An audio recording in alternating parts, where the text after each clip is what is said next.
Hello everyone and welcome back. So let's proceed for some more questions on the arithmetic progression. थोड़ा कुछ interesting questions हो जाए और भी ठीक है, जैसे ये वाला question. Find the sum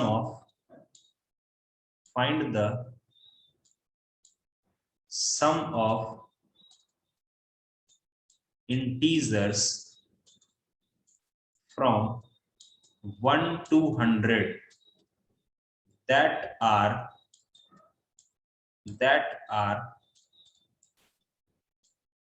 divisible by 2 or 5. ठीक है, तुम्हें उन सभी इंटीजर्स का सम पता करना है 1 से 100 के बीच में जितने भी इंटीजर्स हैं वो या तो 2 और या तो 5 से डिविजिबल होने चाहिए। उन सभी का सम पता करना है, या तो 2 और या तो 5 से डिविजिबल होना चाहिए। कैसे करेंगे देखो, ये थोड़ा सा अच्छा क्वेश्चन होता है, यहाँ पर थोड़ा सा थिंकिंग अप्रोच डेवलप करोगे तो हो जाएगा।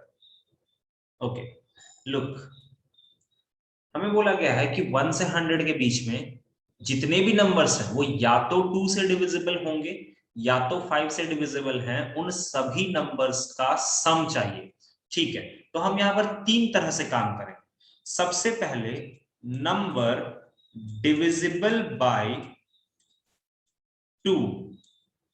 चलो बताओ तो 2 से डिवाइड होने वाले जितने भी नंबर्स हैं उन सभी का एडिशन करते हैं। तो पहले ये तो पता चले कि 2 से डिवाइड होने वाला नंबर स्टार्ट कहां से हो रहा है और एंड कहां से हो रहा है। तो बताओ सबसे पहला नंबर क्या होगा? 2 4 6 8 और लास्ट नंबर क्या होगा? 90 नहीं, फ्रॉम 1 to 100 है ना। फ्रॉम 1 to 100 का मतलब है कि 1 को इंक्लूड, फ्रॉम वर्ड का मतलब होता है इंक्लूड करना। ठीक है, 1 से लेकर के 100 तक, तो 100 इंक्लूड होगा उसमें। ठीक है सर, मतलब अगर बिटवीन 1 to 100 होता फिर 98। तब नहीं होता। हाँ तब नहीं होता, वो अंग्रेजी का थोड़ा सा वर्ड होता है, इसको थोड़ा सा समझना होता है। तो बताओ तो इसमें टोटल टर्म कितना होगा? बिना सॉल्व किए कितना होगा इसमें टोटल टर्म? 50 होगा। हाँ सिंपल सी बात है, और यही तो n का वैल्यू है। तो बताओ सम ऑफ इस सम को हम 1 बोल देते हैं। ठीक है, S1 बोलते हैं, इस पूरे सीरीज के सम को S1 बोलते हैं। तो S1 कितना हो जाएगा? n/2 a प्लस l, ये 25। मुझे बताओ 25 इंटू 102, कोई कैलकुलेट करेगा कितना आता है इसका आंसर? जल्दी। 2550। एक बार फिर से बोलना। 2550। 2550 ऐसा क्या? तो 2550। यस 2550, और वो होगा भी 2550 ही होगा। सही है। चलो दूसरा, नंबर डिविजिबल बाय 5। चलो 5 से डिविजिबिलिटी वाला 5 10 15 और लास्ट कहां तक 100। इसमें टोटल कितने टर्म्स होंगे? टोटल टर्म्स कितने? 25। 25 कैसे हो जाएगा? 20 होगा ना भाई। अरे 20 होगा ना यार। ठीक है, इस टर्म को हम S2 बोलते हैं। तो ये हो गया n/2, ये हो गया a प्लस l, तो ये हो गया 10 दूनी 20, इधर हो गया 2 इंटू 105, तो ये कितना आ जाता है? सर उधर आप 10 क्यों लिख रहे हैं? वहां पे तो 2 होगा ना। है कहां पर? सर आप वहां पे S2 को 20/10 लिखे, वहां पे तो 20/2 होगा। सॉरी 20/2। हाँ n/2 होता है। ठीक है, थैंक यू। तो ये यहाँ पर 10 हो गया, n/2 है ना। ठीक है सही। तो ये कितना आ रहा है? 10 इंटू 105, तो इधर का आ जाएगा 1050। ठीक है, सही है। अच्छा अब तुम पता करो number divisible by both 2 and 5। Both 2 and 5 ऐसे नंबर्स जो 2 और 5 दोनों से डिविजिबल होते हैं, तो पहला नंबर कौन होगा? 10। यस यस 10 होगा, फिर 20 होगा, और ऐसे करते करते 100 तक होगा। इनका सम निकाल लेते हैं। इसमें टोटल टर्म्स कितने हैं? इसमें टोटल टर्म्स कितने हैं? 10 है। तो S3 नाम दे देते हैं इसको, n/2 ये हो जाएगा a प्लस l। ठीक है, तो ये कटा यहां से 5 बार में, ये हमारा 5 इंटू 110, तो ये हो गया 550। ठीक है, तो रिक्वायर्ड आंसर तुम्हारा कितना हो जाएगा? रिक्वायर्ड सम तुम्हारा कितना हो जाएगा? वो होगा सर कि 2 से जितने नंबर्स डिविजिबल हो रहे हैं उन सबको रखिए, प्लस 5 से जितने नंबर डिविजिबल हो रहे हैं उन सबको भी रखिए, लेकिन जो दोनों से डिविजिबल है उसको माइनस कर दीजिए। क्योंकि खुद भी सोचो कि 2 और 5 से डिविजिबल होने वाले जो दोनों से डिविजिबल हो रहे होंगे वो ऑटोमेटिकली 2 और 5 के अंदर तो मौजूद ही होगा ना यार। सोचो तो थोड़ा, है ना? समझ रहे हो? Yes sir. ठीक है। Yes sir. जैसे Nice, तुम sir. 10 को देखो, 10 जो है वो तुमने नंबर डिविजिबल बाय 2 में भी इंक्लूड कर लिया है। 10 जो है वो नंबर डिविजिबल बाय 5 में भी इंक्लूड कर लिया है। तो भाई एडिशन करते वक्त कोई एक ही जगह पर ऐड करेंगे ना, तो दैट इज द रीजन कि हम दोनों से डिविजिबल होने वाली चीज को माइनस कर देते हैं, ताकि एक पार्ट तो ऐसे ही माइनस हो जाएगा, एक बचा रहेगा। ठीक है, तो इसका आंसर कितना आता है फाइनली? ये हो जाएगा 2550 प्लस 1050 माइनस 550। कितना आता है बोलो जल्दी से, ये आंसर कितना आ रहा है? 2750। 3050। सही है, 3050 is the answer of this question.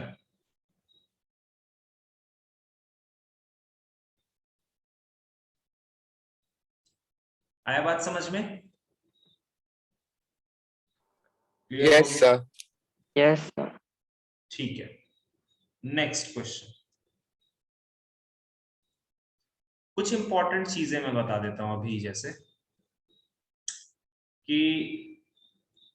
जैसे मान लो अगर मैंने तुम्हें दिया कि 1 plus 2 plus 3 plus up to n terms, इसकी वैल्यू क्या होगी? इसको बोला जाता है sum of n natural numbers. n natural numbers का सम कितना होता है, इसका वैल्यू का सम कैसे निकालोगे? तो ये बड़ा आसान होता है। बताओ, ये एक एपी बना रहा है ना, एपी बन रहा है ना? Yes sir. Yes sir. इस Yes, एपी sir. में टोटल कितने टर्म्स हैं? टोटल Sir, कितने? n term. n टर्म्स हैं। तो हो गया, आंसर आ गया n/2 a प्लस l। तो ये आंसर तुम रट जाना, n इंटू n प्लस 1/2 होता है इसका answer. n into n plus 1/2 होता है इसका आंसर। समझ में आया? और ये रटना होगा ये, क्योंकि कितना बार तुम ऐसे डिराइव Yes, करो, और sir. बड़ा इजी सा चीज है। ठीक है, n इंटू n प्लस 1/2। अब यहां पर एक सवाल को Yes, सॉल्व। sir. हाँ बोलो, कोई कुछ बोल रहा है क्या? नो सर, वो यस सर बोलो। चलो, एक बड़ा इंटरेस्टिंग सवाल को मैं सॉल्व करूंगा यहाँ पर, और देखोगे तो तुम्हें मजा आ जाएगा वो सवाल। देखो, क्वेश्चन है कि इफ द natural numbers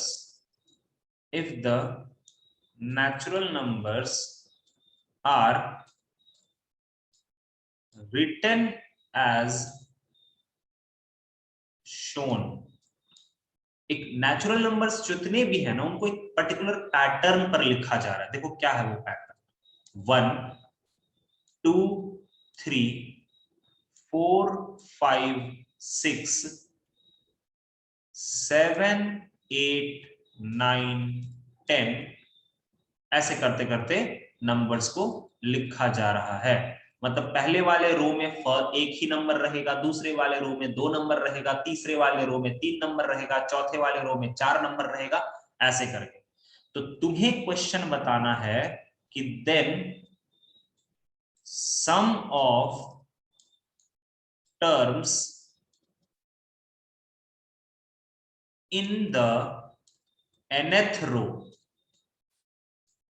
ठीक है, nth रो में जितने भी नंबर्स होंगे उन सभी नंबर्स का सम बताना, ठीक है।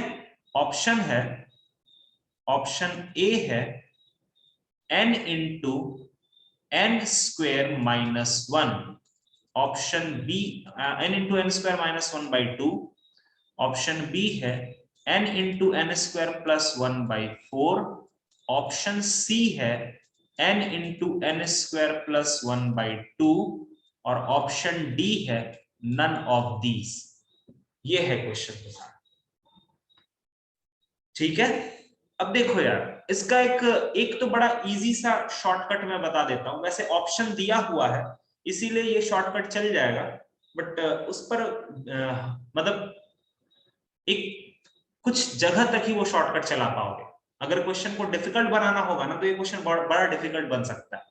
बट देखो, एक शॉर्टकट है, जो पहला मेथड मैं बता देता हूं, उसके बाद मैं लंबा मेथड बताऊंगा। तो शॉर्टकट क्या है ना कि हमें पता लगाना है कि nth रो में, nth रो मतलब तुम समझ रहे हो, ये कौन सा रो है, ये फर्स्ट रो है, ये कौन सा रो है, सेकंड रो है, ये कौन सा रो है, थर्ड रो है, ये कौन सा रो है, फोर्थ रो है। तो इसी तरह से चलते चलते nth रो जब पहुंचेंगे तो वहां पर जितने भी टर्म्स हैं उन सभी का एडिशन कितना होगा, ये है क्वेश्चन। जैसे सेकंड टर्म में कितने जितने नंबर्स हैं उनका एडिशन कितना है, बता सकते हो? सेकंड रो में, सेकंड रो में 5 है, थर्ड रो में 15, ठीक है ना। तो यही चीज तुम्हें nth रो के लिए भी बताना है। तो एक तो शॉर्टकट ये कहता है कि भैया सर nth रो का बात हो रहा है ना, तो एक काम कीजिए ना सर, n का वैल्यू 1 रख के चेक कर लीजिए चारों ऑप्शंस को। n का वैल्यू अगर 1 होता है मतलब फर्स्ट रो में जितने एलिमेंट्स हैं उनका सम कितना है, 1 ही है ना। चेक करो, n इक्वल्स टू 1 रखने पर किस किस ऑप्शन में आंसर 1 आ रहा है, सी में टिक मार दो, हो गया, ठीक है, समझ रहे हो। लेकिन ये चीज पर मैं उतना ज्यादा कभी डिपेंडेबल नहीं रहता हूं। अगर जैसे n इक्वल्स टू 1 रख लो और पुट एंड चेक, अच्छा n इक्वल्स टू 1 रख लोगे तो भी ठीक है, बट हमेशा जब क्रॉस चेक, जब ऑप्शंस को चेक करते हो ना, तो हमेशा दो वैल्यूज को रख करके चेक करना, ठीक है। n इक्वल्स टू 1 को भी रख के चेक कर लो, n इक्वल्स टू 2 को भी रख के चेक कर लो, ताकि कंफर्मेशन मिल जाए कि हाँ वही आंसर सही है। तो ये तो रहा एक इजी सा शॉर्टकट, ठीक है। लेकिन हम इसके पीछे का कॉन्सेप्ट को समझते हैं कि एक्चुअल में ये क्या कहना चाह रहा है, ठीक है। तो देखो, अब अगला ये था मेथड 1, ठीक है, जो काम चलाओ मेथड है। अगला है मेथड 2, जो लंबा और इंटरेस्टिंग और समझने वाला मेथड है, कॉन्सेप्चुअल मेथड है, ठीक है। चलो देखो, हमें सबसे पहले तो ये पता करना होगा, हमें सबसे पहले ये पता करते हैं कि nth रो पहुंचते पहुंचते उस रो में कितने नंबर्स मौजूद रहेंगे, ठीक है। सबसे पहले हम ये पता करेंगे कि number of elements present in nth row, number of elements present in nth row, nth row में कितने एलिमेंट्स प्रेजेंट हैं, ये कैसे पता चलेगा? तो देखो, फर्स्ट रो में कितने एलिमेंट्स हैं, फर्स्ट रो में कितने एलिमेंट्स हैं, 1 फिर 1 सेकंड रो में कितने एलिमेंट्स हैं, फिर 2 थर्ड रो में कितने एलिमेंट्स हैं, फिर 3 3, फोर्थ रो में कितने एलिमेंट्स हैं, 4, ठीक है। तो मुझे बताओ कि nth रो में कितने एलिमेंट्स होंगे, n, फिर n पहला चीज क्लियर हो गया। चलो ठीक है, अब देखो, अब सर एक बात बताइए, अगर nth टर्म हमने पकड़ा, मान लीजिए ये मेरा nth टर्म है, इस nth टर्म का इस nth रो में जितने टर्म्स हैं उनका अगर एडिशन हमें चाहिए तो वो आसान चीज है सर, क्योंकि हमें इस nth रो में कितने टर्म्स हैं वो पता है। यार देखो, सम निकालने के लिए तुम्हें क्या क्या पता होना चाहिए? टोटल टर्म पता होना चाहिए, वो पता चल गया। कॉमन डिफरेंस पता होना चाहिए। कोई बताएगा कॉमन डिफरेंस? चाहे किसी भी रो का बात करो, हमेशा कितना रहेगा? कॉमन डिफरेंस 1 का। हमेशा 1 रहेगा। चलो ये भी अच्छी बात है। सबसे इंपॉर्टेंट मुद्दा ये है कि nth रो जहां से स्टार्ट हो रहा होगा, जिसको हम फर्स्ट टर्म ऑफ nth रो बोलेंगे, वो कैसे निकालेंगे? ये सबसे अब चैलेंजिंग, क्योंकि अगर एक बार वो चीज पता चल गया, सारा आंसर आ जाएगा। समझ रहे हो बात को, जो मैं समझाना चाह रहा हूं? बोलो। Yes. ठीक है, Yes, sir. ओके। अभी तक दो बातें ही मैंने की हैं, nth रो में कितने एलिमेंट्स होंगे और कॉमन डिफरेंस तो पता ही है। अब देखो, हमें अगर ये पता करना है कि nth रो का स्टार्टिंग में कितना, कौन सा नंबर है, अगर हमें ये पता करना है कि nth रो का स्टार्टिंग में कितना नंबर, कौन सा नंबर है, तो उसके लिए हम ये पता कर ले कि उसके ऊपर वाले रो में कहां तक नंबर खत्म हुआ है।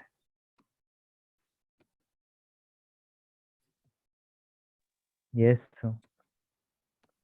समझ रहे तो हो? उसमें फिर ऐड करेंगे क्या अपन? नहीं नहीं, ऐड नहीं करेंगे। हाँ, वो तो चेक कर लेंगे कि कहां तक नंबर खत्म हुआ, वो तो अपन पता कर ही लेंगे। ठीक है, उसका टेंशन नहीं है। पहले ये समझो कि तुम्हें ये समझ में आया कि नहीं जो मैंने तुम्हें बताया, कि अगर मुझे ये वाली चीज को पता करना है तो हम ये पता कर लेते हैं कि जस्ट इसके ऊपर वाला जो सीरीज है या जस्ट इसके ऊपर वाला जो रो है उसका लास्ट टर्म कितना है। आया बात समझ में? Yes, आया sir. बात समझ में? बोलो। Yes, sir.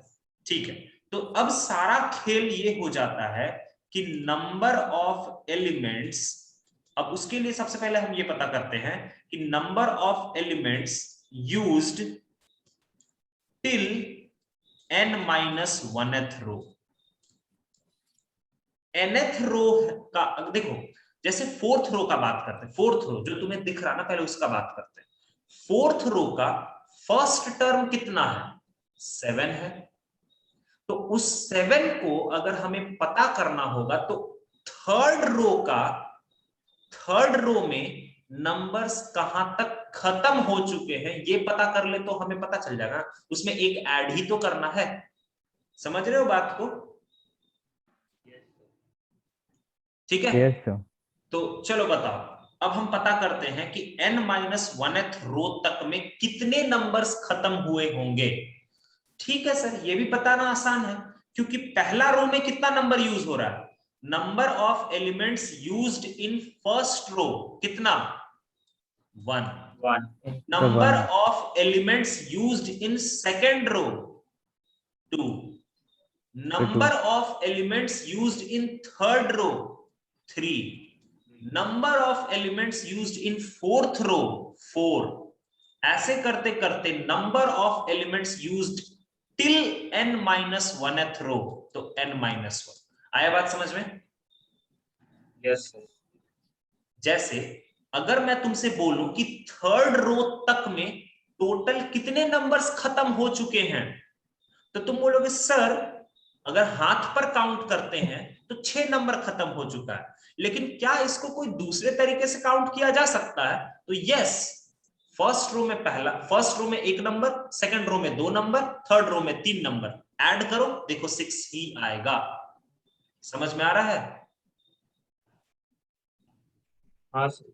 ठीक है, तो n-1th रो तक पहुंचते पहुंचते टोटल इतने नंबर्स खत्म हो चुके होंगे।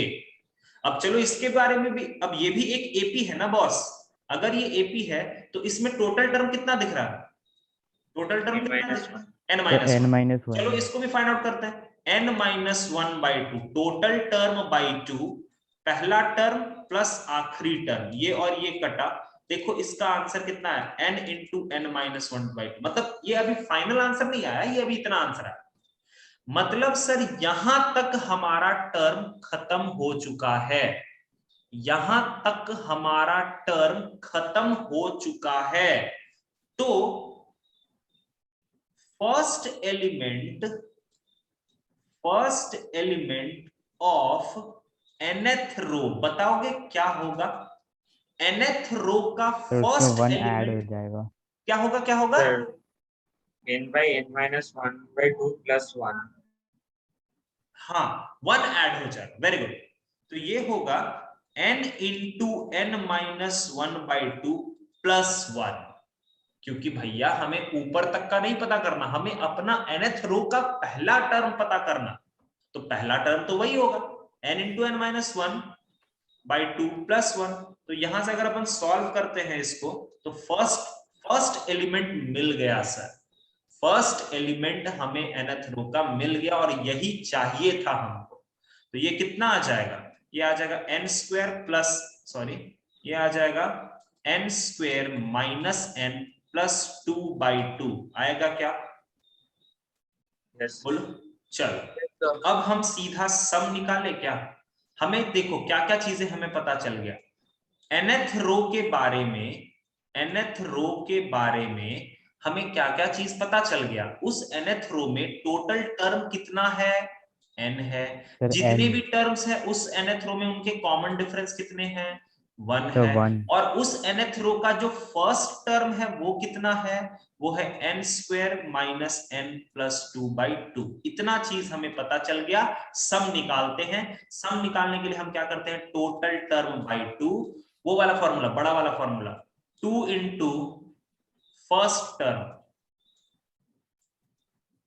2a plus n minus one into common ratio, हो गया n बाई टू, ये 2 को तो इससे काट दो, ये बनेगा n square minus n plus 2, इधर में प्लस n माइनस वन, ये और ये कट गया, इधर कितना बचा है, ये बचा n बाई टू, ये बच गया है n स्क्वायर प्लस वन। तो इसका आंसर हो गया n into n square plus one by two. आया बात समझ में, क्लियर हुआ। Yes sir.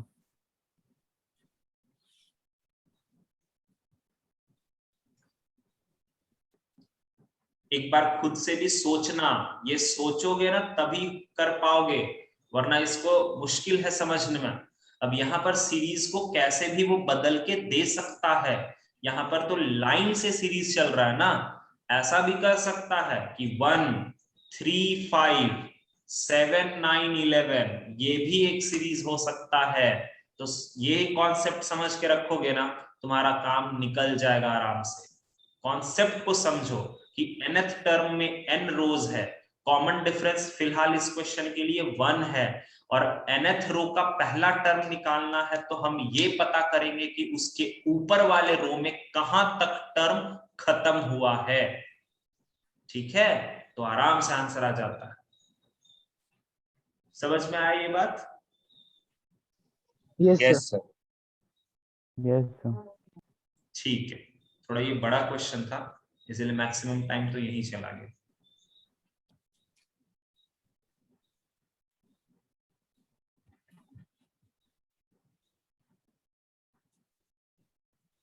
Next question.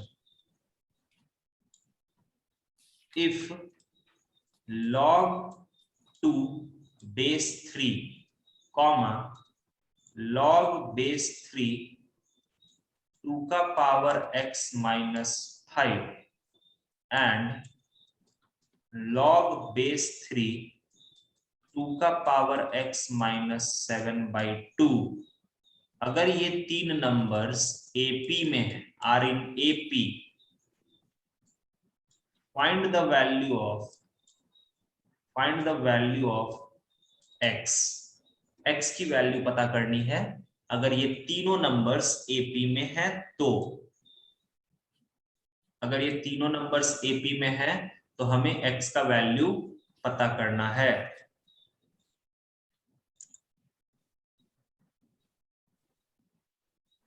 चलो देखो बच्चा लोग, अगर तीन नंबर्स एपी में होते हैं जैसे ए, बी और सी, अगर ये तीन नंबर्स एपी में है तो हम बेसिकली क्या करते हैं, हम करते हैं b minus A equal to C minus B, जिसके कारण b को एक तरफ ले जाएंगे तो 2b बनेगा a प्लस सी। आया क्या समझ में? मतलब अगर Yes, कोई sir. भी तीन नंबर्स अगर एपी में होते हैं तो बीच वाले नंबर का दुगना अगल बगल के सम के बराबर होता है। बस इसी पर काम करेंगे। तो अगर ये तीन नंबर्स एपी में है तो बीच वाले नंबर का दुगना, मतलब 2 टाइम्स ऑफ बीच वाला number is equal to log 2 base 3 plus log base 3 2 का पावर x माइनस 7/2।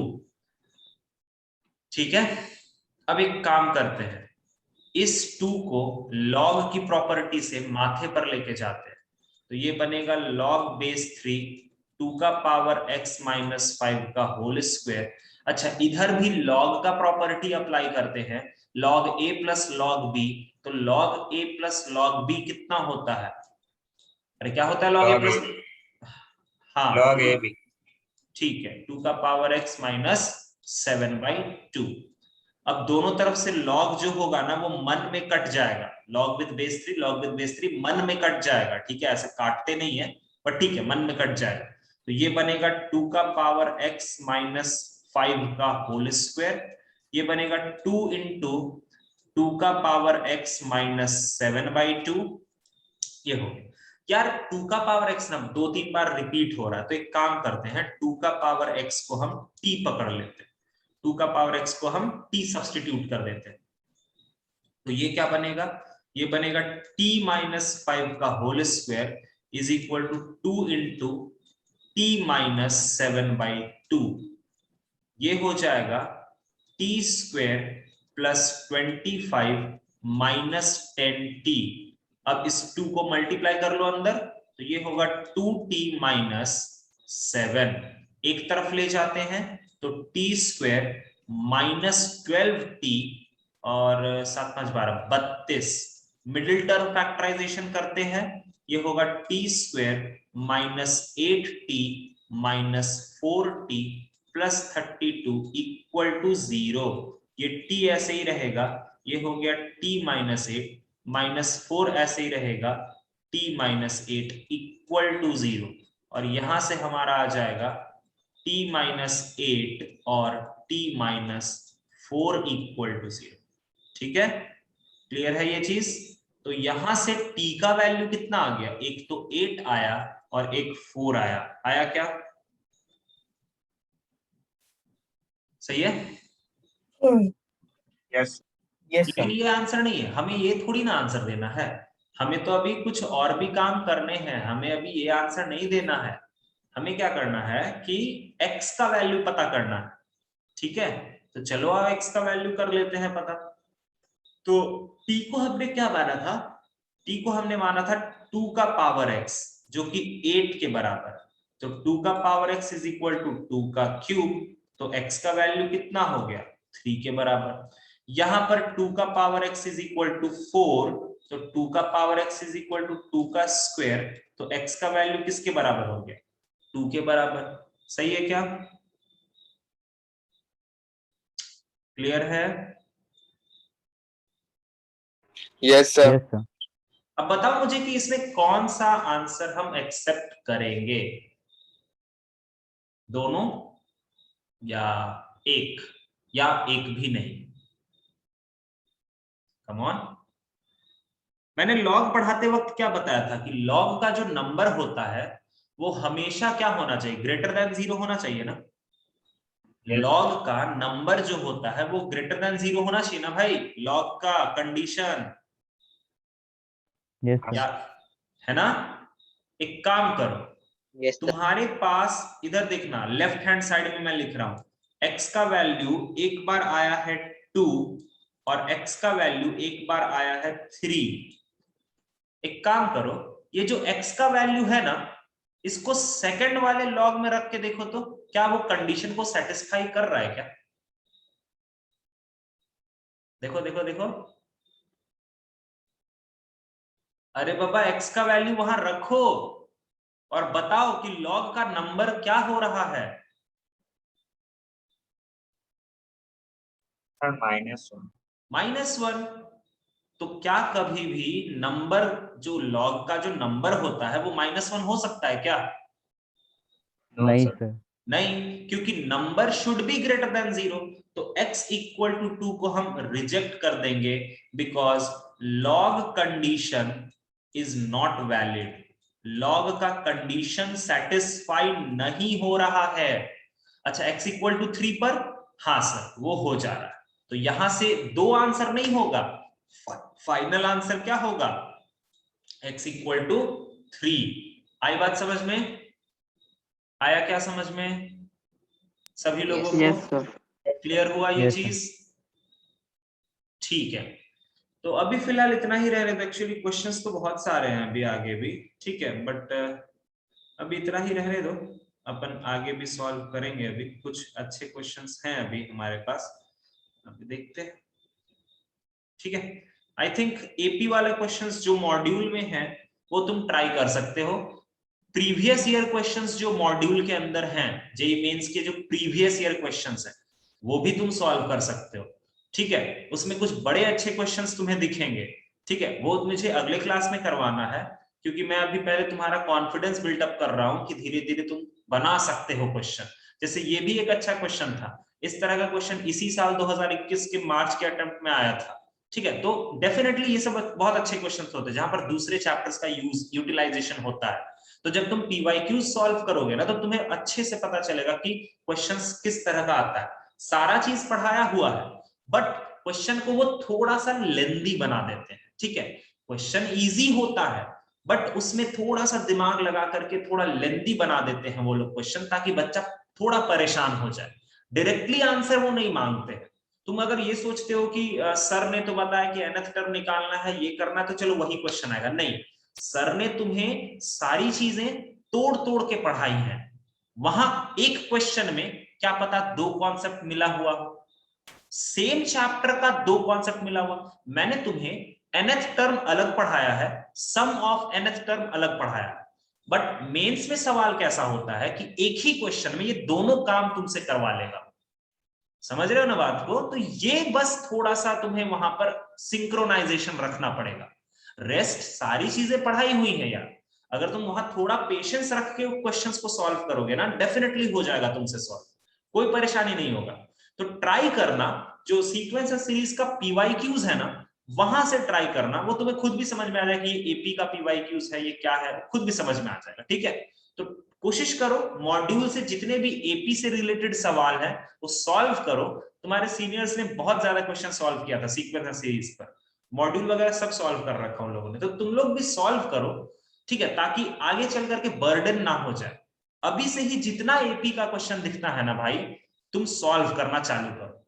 जो क्वेश्चन नहीं बनता है तुम मुझे भेजो, अगर मुझे लगेगा कि वो बताने लायक है तो मैं बताऊंगा, और अगर मुझे लगेगा कि उस क्वेश्चन का कुछ ऐसा कॉन्सेप्ट है जो इसी चैप्टर में आगे बताना है, तो मैं वो भी बोल दूंगा कि थोड़ा रुक जाओ, सब्र रखो, तुम्हें खुद ही बना लोगे इस क्वेश्चन। तो बिंदास मॉड्यूल के एपी के क्वेश्चंस बनाने चालू करो तुम लोग, ठीक है, ताकि बर्डन कम हो जाए। ओके गाइस, समझ में आया? Yes sir. ठीक Yes है, sir. चलो मिलेंगे अगले क्लास में, कुछ और क्वेश्चंस जीपी का सवाल सब स्टार्ट करेंगे, ठीक है।